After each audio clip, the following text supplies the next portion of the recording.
పాకిస్తాన్ లో మరియా అనే ఒక 13 ఏళ్ల క్రిస్టియన్ అమ్మాయిని అక్కడ ఉన్న ఒక ముస్లిం వ్యక్తి కిడ్నాప్ చేసి తీసుకెళ్లిపోయాడంట. ఆ అమ్మాయిని 6 నెలలు బంధించి ఆ అమ్మాయిని చిత్రహింసలు పెట్టి పైగా అత్యాచారం చేసి ఫైనల్ గా అమ్మాయిని మతం మార్చుకోమని బెదిరించి ఆ అమ్మాయిని పెళ్లి చేసుకున్నాడు. తర్వాత ఆ అమ్మాయి వాళ్ళ తండ్రి తన ఆచూకీ కనుక్కొని వాడి మీద కోర్టులో కేసు వేశారు. అక్కడున్న చట్టం తీర్పు ఏమిచ్చిందో తెలుసా? సరియా చట్టం ప్రకారం పెళ్లైన తర్వాత ఆ అమ్మాయి వాడికే చెందుతుంది, ఆ అమ్మాయి మీకు సంబంధించింది కాదు, ఇంకా వాడికే సంబంధించింది అని చెప్పి తీర్పిచ్చింది. ఇప్పుడు చెప్పండి ఏ కల్చర్ గొప్పదో? భారతదేశంలో హిందువులు మెజారిటీగా ఉన్నారు కాబట్టి ఇది ఇంత సేఫ్ గా ఉంది. బంగ్లాదేశ్ గానీ, పాకిస్తాన్ గానీ, ఆఫ్ఘనిస్తాన్ గానీ వెళ్ళి చూసుకోండి ఒకసారి. అక్కడ ఉన్న సిచ్యువేషన్స్ చాలా వరస్ట్ గా ఉంటాయి. సేఫ్టీ అనేది ఫస్ట్ అమ్మాయిలకే కదా కావాలి. చాలా మంది సూడో ఫెమినిస్టులు, సూడో కమ్యూనిస్టులు అందరూ కూడా ఏం మాట్లాడతారంటే భారతదేశంలో ఉన్న వాళ్ళకి అంటే ముఖ్యంగా అమ్మాయిలకి ఎవరికి కూడా సేఫ్టీ లేదు. ఇక్కడ ప్రతి 8 నిమిషాలకు ఒకసారి ఒక అమ్మాయిని కిడ్నాప్ చేస్తారు, ప్రతి 10 నిమిషాలకు ఒకసారి ఒక అమ్మాయిని రేప్ చేస్తారు. లాస్ట్ గా వచ్చిన రికార్డుల ప్రకారం భారతదేశంలో అమ్మాయిల మీద జరిగే దాడుల కన్నా USA లో జరిగే దాడులు చాలా విపరీతంగా ఉన్నాయి. అక్కడ 40 కోట్ల మంది జనాభా ఉంటే 1,25,000 మంది అమ్మాయిల మీద అత్యాచారాలు జరుగుతూనే ఉన్నాయి. మన భారతదేశంలో 145 కోట్ల జనాభా ఉంటే 30,000 మంది మీద అత్యాచారాలు జరుగుతున్నాయి. సంఖ్య గురించి పక్కన పెడితే అది జరగడం తప్పే.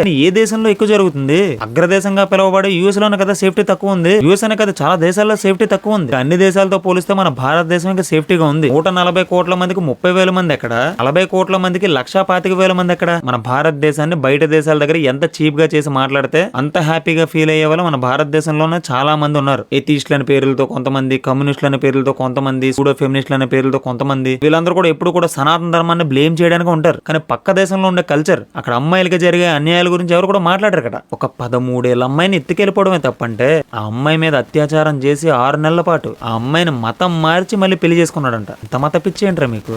ఇదే కదా మతోన్మాదం అంటే. మళ్ళీ ఈయన కొడుకులే మన భారతదేశంలోకి వచ్చి హిందువులందరినీ కూడా మతోన్మాదులు అంటారు. ఇలాంటి ఎదవలందరికీ కూడా సపోర్ట్ చేసే పొలిటికల్ పార్టీస్ అన్ని కూడా కొత్తగా ఏర్పడ్డాయి. మళ్ళీ కొత్తగా ఏర్పడలేదు అనుకోండి, భారతదేశం కన్నా ముందు నుంచి ఉన్నాయి పార్టీలు. అలాంటి పార్టీలందరికీ కూడా గొర్రెల్లా మారి కొంతమంది హిందువులు సపోర్ట్ చేస్తున్నారు. కానీ మన భారతదేశం కల్చర్ అది కాదు కదా. ఛత్రపతి శివాజీ మహారాజ్ గారు రాజ్యాన్ని పరిపాలించే టైంలో అతని అనుచరులు ఒక అమ్మాయిని తీసుకుని వచ్చి అప్పచెప్తే ఎవరు తీసుకొచ్చారో వాళ్ళని చంపి పాడేస్తాను, తిరిగి అమ్మాయిని ఎలాగైతే తీసుకొచ్చారో అంతకన్నా మర్యాదగా పట్టు చీర పెట్టి నా చెల్లెల్లాగా పంపించండి అని చెప్పి వాళ్ళు వార్నింగ్ ఇచ్చాడు. ఇది కదా మన కల్చర్ అంటే. ఎవడ కల్చర్ గురించి గొప్పలు చెప్తున్నారు ఇక్కడ. ఇది సనాతన ధర్మం ఉన్న భూమి. మనం అందరం ఛత్రపతి శివాజీ మహారాజ్ వారసులు. మన భారతదేశంలో ఉన్న కల్చర్ వేరు. మళ్ళీ నెక్స్ట్ వీడియోలో కలుసుకుందాం. అంతవరకు జై హింద్.